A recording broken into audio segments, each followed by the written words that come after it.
श्रावण के महीने में 3 चीजों का स्मरण करना। महादेव, भोला और हर हर महादेव। इन तीनों का उच्चारण कहां कहां पर करना चाहिए वो समझिए जरा। अभी तक जितनी भी आपने शिव पुराण सुनी होगी उसमें हमने ये वर्णन नहीं करा। चाहे तो आप पुरानी शिव पुराण यूट्यूब पे डली हुई आप निकाल कर सुनना, उसमें हमने ये वर्णन नहीं करा। पर श्रावण महीने की शिवरात्रि शिव महापुराण की कथा यहाँ चल रही है, उसमें 3 चीजों का वर्णन बड़ा विशेष आया है। महादेव, जम के बोलो पहले महादेव। दूसरा नंबर पर है भोला, जिसको कहते हैं भोला शंकर। तीसरे नंबर पर है हर हर। इन 3 उच्चारण को व्यक्ति को, वैसे तो आप कभी भी महादेव बोलो, हर हर महादेव बोलो, भोला शंकर बोलो, मना नहीं है, पर इन 3 उच्चारणों को कहीं कहीं बहुत जरूरी में ले लेना चाहिए।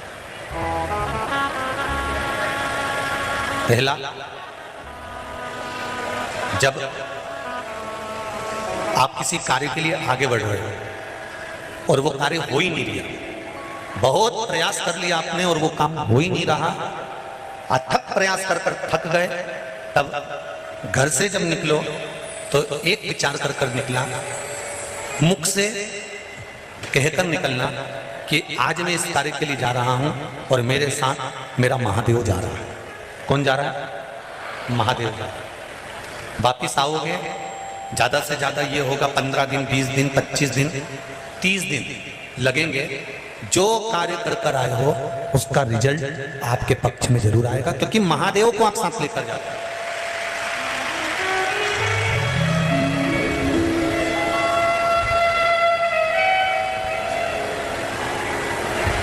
अगर हमने किसी की निंदा कर दी है, हमने किसी की निंदा श्रवण कर ली है, हमारे मुख से हमने अपशब्द कह दिया, हमारे मुख से हमने किसी को ताना दे दिया, हमारे मुख से हमने किसी को गाली दे दी, हमारे मुख से हमने किसी को आड़ा टेढ़ा बोल दिया, तो दिन भर में कम से कम 3 बार या तो गंगा जी का स्मरण कर लेना चाहिए, हर हर गंगे, या फिर नर्मदे, कम से कम 3 बार या तो गंगा जी का स्मरण कर लेना चाहिए, हर हर गंगे, या फिर नर्मदे, हर, और अगर ये भी नहीं कर सकते तो हर हर महादेव। 3 बार मात्र स्मरण कर लेने से जीव के मस्तक का जो पाप है वो क्षीण होने लगता है, समाप्त। तीसरे नंबर पर है भोले शंकर।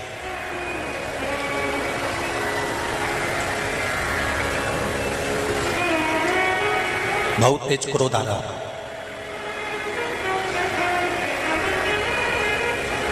दो निर्णय पर आप बैठे हुए हो। एक मन कर रहा है इस लड़के से शादी करूं कि इस लड़के से शादी करें, इस लड़की से ब्याह करें कि इस लड़की से ब्याह करें, किराने की दुकान डालें कि जनरल स्टोर डालें, इस जगह पर नौकरी करूं कि इस जगह पर नौकरी करूं। उस समय पर जब 2 नाव सामने खड़ी है और एक नाव पर सवार होना है, उस समय पर एक बेलपत्र लेकर, भोले शंकर का नाम लेकर, एक बेलपत्र लेकर, भोले शंकर का नाम लेकर बेलपत्र के पेड़ के नीचे ही रखकर निर्णय ले लिया करो, वो निर्णय तुम्हारा सफल होगा, कभी भी निष्फल नहीं। एक बेलपत्र का बल कितना प्रबल है, स्कंद पुराण भी कहती है कि बेलपत्र का एक पत्ता, मात्र केवल एक बेलपत्र का पत्ता हमारे जीवन में सुख प्रकट कर देता। कोई उपाय बताया कि तू ये कर ले, और उसने वो करा और उसका काम हो गया, और तुम वो उपाय 4 बार कर चुकी तो तुम्हारा काम नहीं हुआ। कभी कभी होता है ऐसा, ऐसा नहीं है कि नहीं होता। उसका कारण क्या होता है? मन में विश्वास की जागरूकता, मन में विश्वास की प्रबलता। जिसको आपने बताया उसने आपकी वाणी पर विश्वास कर लिया, और विश्वास करने के बाद उसने वो उपाय कर लिया। पर हो सकता है हम मंदिर जा रहे हों, हम देवालय जा रहे हों, हम नर्मदा जी के घाट जा रहे हों, हम प्रयागराज जा रहे हों, हम भगवान के मंदिर पहुंच रहे हों, उसके बाद भी हमारे भीतर इतना विश्वास जागृत नहीं हुआ। मैंने तेरे ही भरोसे ओ बाबा तेरे ही भरोसे हवा बिच उड़ती जाऊंगी, बाबा डोर हथो छड़नी ना में कंटी। पार्लर से आए पानी गिर जाए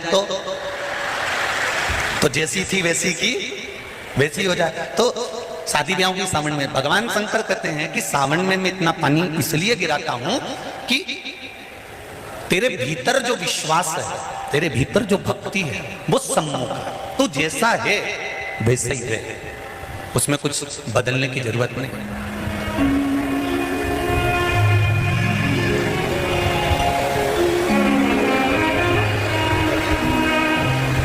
हम बहुत सारा चंदन लगा लें, माला वाला पहन लें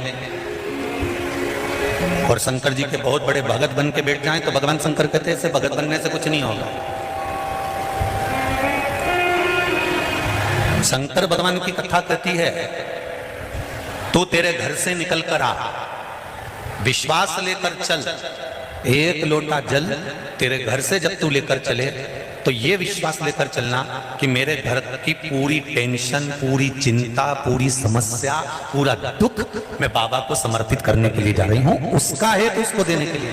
पति कहती है बाबा हमारे शास्त्र कहते हैं, हमारा धर्म कहता है, हमारे वेद और पुराण कहते हैं, जितने कदम चलकर हम भगवान के मंदिर पहुंचते हैं, जितने कदम चलकर हम संत के दरवाजे पहुंचते हैं, जितने कदम चलकर हम शिव महापुराण की कथा तक पहुंचते हैं, उतने अश्वमेध यज्ञ हम अपनी जिंदगी के कर लेते हैं, उतने अश्वमेध यज्ञ हमने करते हैं। और हमारे अश्वमेध यज्ञ कोई साधारण नहीं है।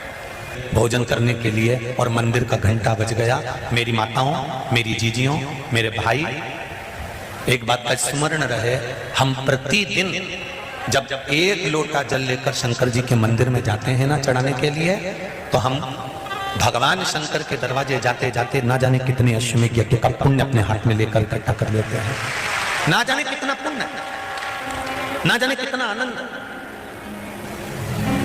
हम वो अश्वमेध यज्ञ का इकट्ठा कर लेते हैं। इसलिए कहते हैं सारी समस्या का हल, जरा जम के बोलो, एक लोटा। पर सावन के महीने में एक लोटा नहीं, कितने? 2 लोटा जल, दोनों हाथ से डलना चाहिए और बाबा से अपने दिल की बात कहना चाहिए, बाबा से दिल का भाव।